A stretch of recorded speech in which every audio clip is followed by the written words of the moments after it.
The wolf has been unleashed and is tearing apart top player lobbies. The general idea of the comp is to be playing around Warwick 3-star with Malphite frontline, gaining the extra stat from sacrificing a tank unit in your Blackthorn, making the Warwick a credible drain tank.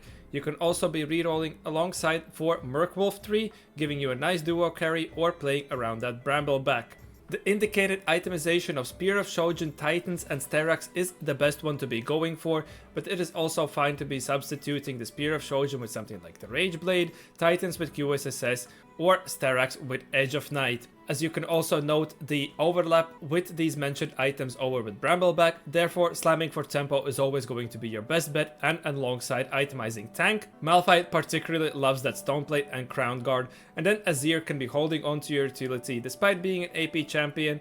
If you're making a Last Whisper and you have itemized both your Warwick and Brambleback, you can be tossing that on to the Azir, or just have an Even Shroud as a tempo slam. Also important to mention are the artifacts that truly enable this comp. Dawncore is particularly the best one. You pair that up with the Spear of Shojin on the Warwick and he can pretty much go infinite. Otherwise, Rapid Fire Cannon, Hydra, Mittens are all great options, giving you that attack speed. Otherwise, you can also be looking for something like a Fish Bones, Flicker Blades, or a Wit's End. Therefore, Portable Forge Drip is quite strong, as you can also find something like that Light Shield Crest for your Malphite, which is also a decent default option to be going for. There are quite a few ways how you can be capping around this board. The one indicated here around Zyra and Diana synergizes nicely. If you find a Blackthorn Lux, definitely can be playing for 6 Blackthorn, or if you have an emblem obviously as well. But the trade web is generally quite flexible, and there have also been a few cases of trying out to reroll the Scuttle Crab alongside on your 2 costs, which also can be sacrificed to giving even more stats. The general board that you might be rolling for on level 6 is going to be looking like this. Here you can alpha mark the Scuttle Crab for a little bit more survivability on your team, and sacrificing Yorick or Krug is going to be the best bet, as they have these on death effects that are going to be spawning immediately. To gain a better understanding of the line, we're going to be jumping in game with Broseph, who is one of the best TFT coaches out there. His content on YouTube is invaluable if you're trying to learn the game the best you possibly can. Playing in a 5-1 cost start, so general idea for us here is going to be playing around as many pairs as we possibly can and try to build the strongest board. Obviously we know where the game is going, but we're still going to want to evaluate these first few rounds from the best possible line perspective, and as such we have this opportunity to be immediately playing around these Elderwood units. Elderwood is going to be still probably remain as one of the strongest openers in the early game, just giving you that extra units, and it's quite flexible. Given we have this rod and now a tier as well, we definitely can be considering playing into some form of an AP flex variant, also having half of that Stoneplate for that Malphite frontline right there. For our augment selection, Slightly Magical Roll immediately pops out as one of the best options, can provide us with a direction, and in default case has the highest upside from these augments provided. The amount of component and unit drops from the orbs in these earlier stages has been the average one, but we have these extra 1 costs from the encounter, therefore cognitive tax is going to be losing a little bit of a value, as we are quite likely to be able to hit that 10 breakpoint quite early on. Flowing Tears has the delayed value. We would synergize okay if you're playing into this AP type of flex plan, but in my opinion it's just going to be the least value offered for ourselves. Something like this extra buckles simply is a little bit easier to play, and particularly so many tanks in this set currently love Warmogs that it is a great thing to be cashing out, and should be quite fine to be ripping right there. We're going to be defaulting that Slightly Magical Roll, and we unfortunately rolled the extra HP on it, and that is considered to be one of the weaker outcomes, as it's combat power, so you're not going to be gaining full value out of it earlier, because these combat augments are generally balanced around you having extra units on the board. We hit that Karma too, so we're going to be looking to play around it, have this Yorick pair to be holding on to, and ideally, yeah, when you get the combat, you want to be trying to see the streak, but items are what truly enable you to be streaking in these earlier stages of the game. That's why this is also considered in some case to be the weakest of the cash outs. So let's see how we're going to be navigating this spot. Our components with the tier and the cloak could be considered living adaptive helm if we wanted to truly tempo, but obviously this Malphite wants to be reaching, going to have that Stoneplate. But AP Flex is still a very safe line to be considering playing around the Malphite frontline, and any form of a backliner. The thing is, with Ari, you do want to have her quite niche itemization to reach the 100% crit.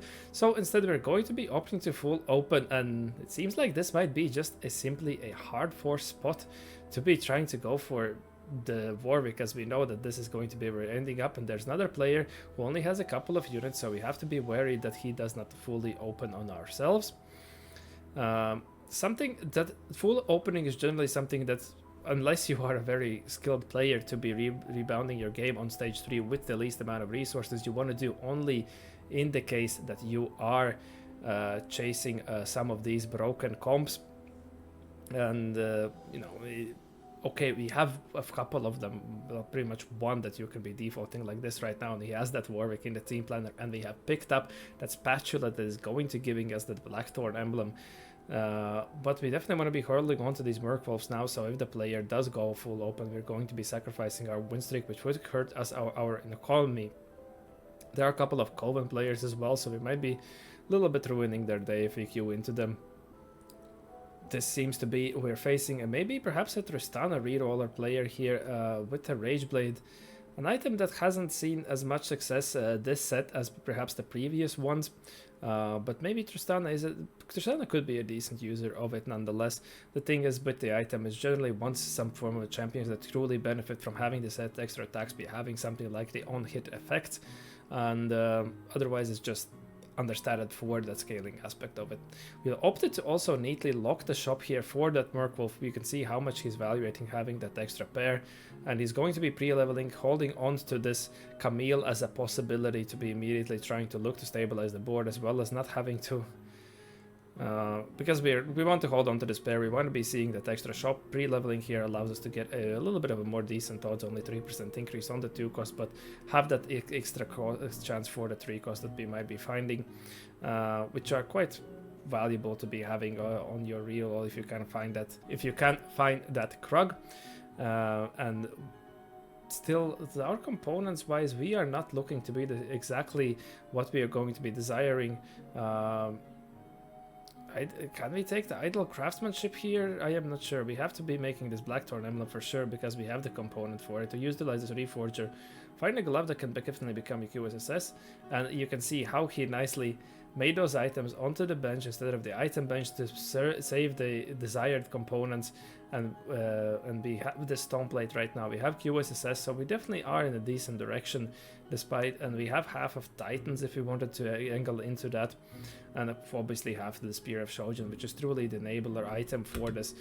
Despite us being on a loss streak, I still feel like rolling for days can have an immense value for ourselves.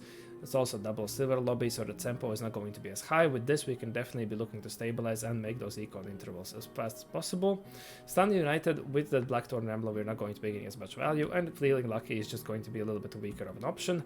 Makeshift armor is not going to have much value on our board. If you do not have, for example, frontline items that are looking to streak right now, that would be a great pickup right there. And Recon Bob, I don't think we can be considering it. We have some pieces of our board that we definitely want to be holding on to. Going to immediately popping an Econ Charm as well, and now looking to pivot our board. Opted to also hold onto that Viper, as the Juggernaut can just nicely fit in here, as we can see around that Scuttle Crab, and just sacrificing the Krug. Another thing about sacrificing the Krug is that you eliminate the potential of the Krug taunts when he splits. These little Kruglets are going to be taunting, and previously I noticed a game from Broseph as well, where he lost a round just simply because these Krugs split and Ogrod, and then the retargeting went onto the Warwick.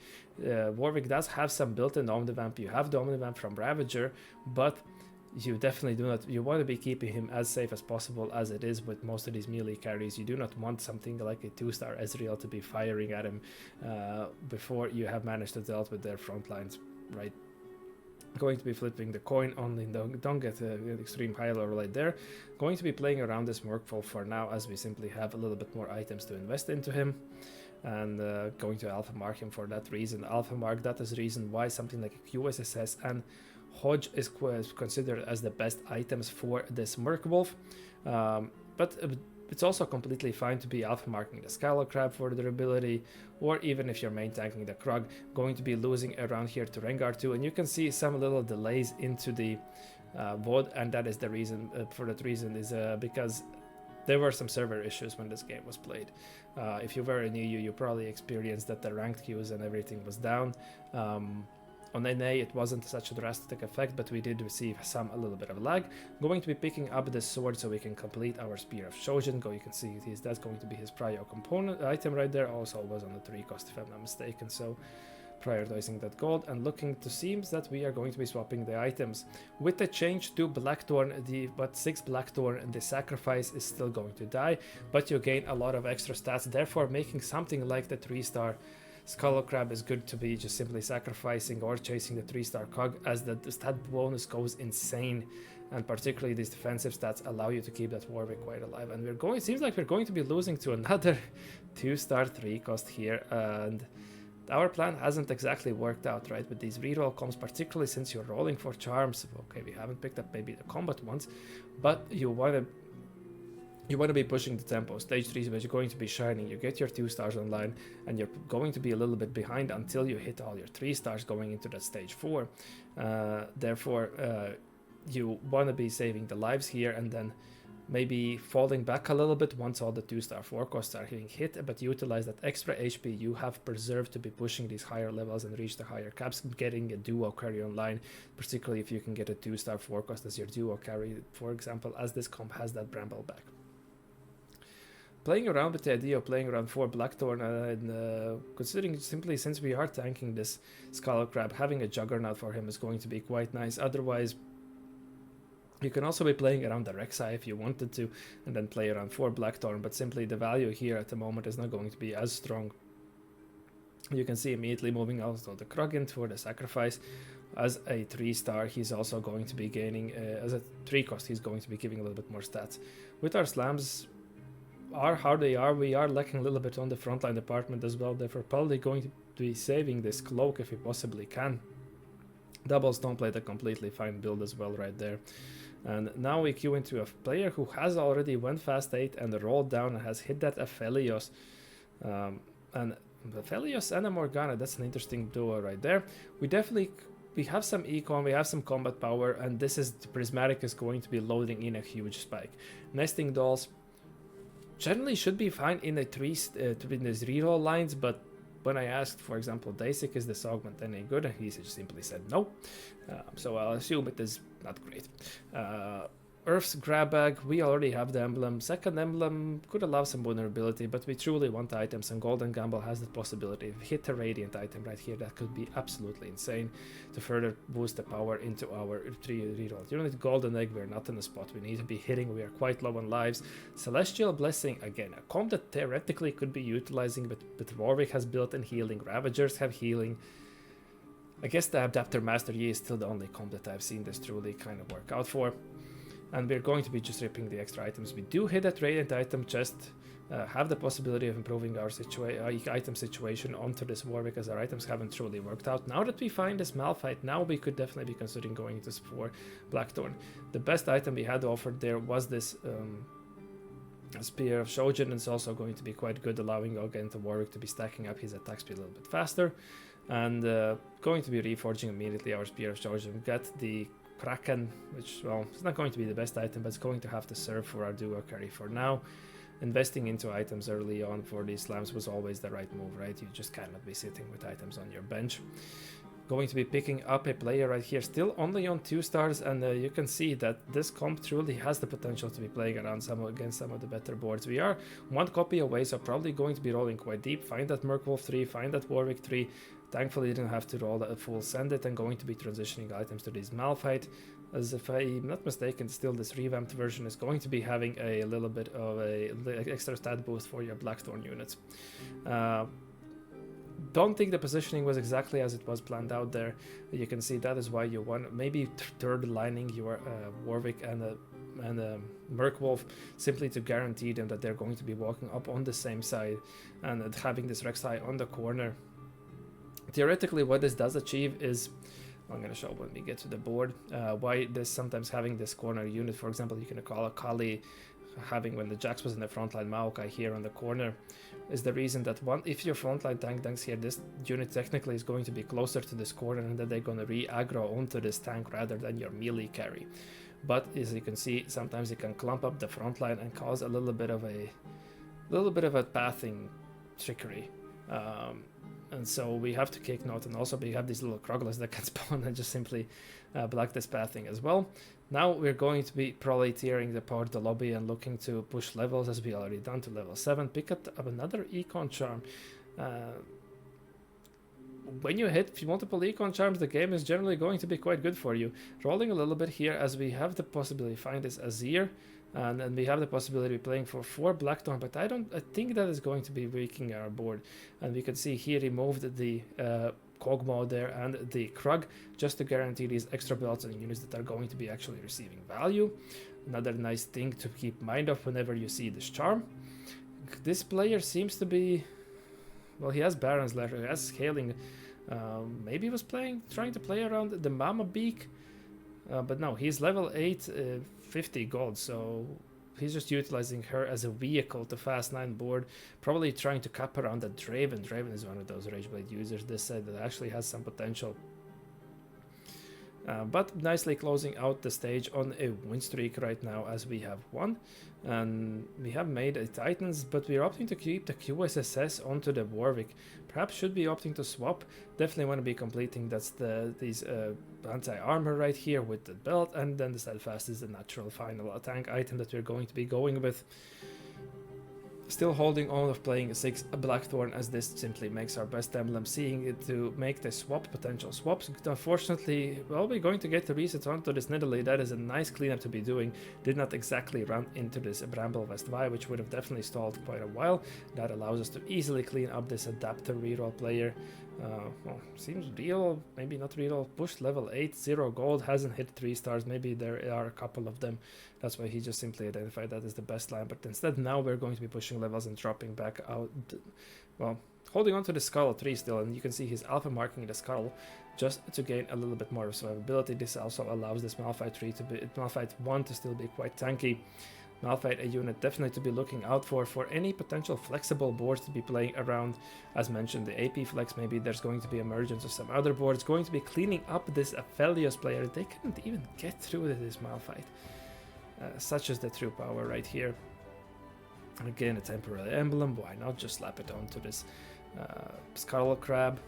But you can see now he entered his default position to simply prevent any form of shenanigans of the Warwick going astray, wanting to be on the opposite sides if we can't pick up these easy free units. Lots of units, most of units value is in its cast, so if we can kill off some of these weaker units before they cast, that is a great value and not get stuck on their main tanks. Warwick is going to turn into this drain tanking mode and clean up another player. Very nicely executed from wherever we have managed to hit, not being afraid to drop down onto these econ intervals, simply pushing the levels, recognizing that the spikes are definitely worthwhile. And now we can be seeing, looking if we want to improve our item situation or look to itemize another carry. Pick up my Rabadons here, so I assume that is going to be going onto the Azir. Azir generally also loves attack speed, and yeah, we're going to be sticking here on level 8 to simply try to fit until we at least find this Malphite 2. No reason to be rushed for pushing further. Another thing to note, sometimes the charms you're going to be seeing, the value of them is going to depend on how much gold you have. So if you have extra units, sometimes it might be worthwhile to be selling off the unit. Maybe there's going to be some optimization regarding the system, where sometimes if you can just sack, you may be buying out the shop. But this Rengar 3 is putting up a true work here with the mittens. Aphelios under the backline is good. And since we had this Econ Charm, we didn't have the combat power to be going up against the sustain, and we're going to be losing our streak right there. But now that we have finally found both the Scuttle and the Malphite, the amazing shop for us to be picking up, and now going to be sacrificing the 3-star Scuttle, as that's just going to be giving an insane stat boost in terms of the durability for both our Malphite and the Merkwolf. And you can see the HP just going up so much onto these units. This is going to make them very tough to deal with, since they also have that Omnivamp built into them. Not going to be playing around this Brambleback variant, since we have the Merkwolf, so you can see this is another variant how you can be playing, not playing into these 4 Ravagers. And Zyra is nice also as a slot in. You could see when he had the emblem for that extra durability on your team. Essentially anything to keep your unit safe and alive. Malphite, Merkwolf and Warwick. Now we should be fine to be pushing levels here unless we want to be trying to high roll a Lux. The game should be going on at least a couple of few rounds.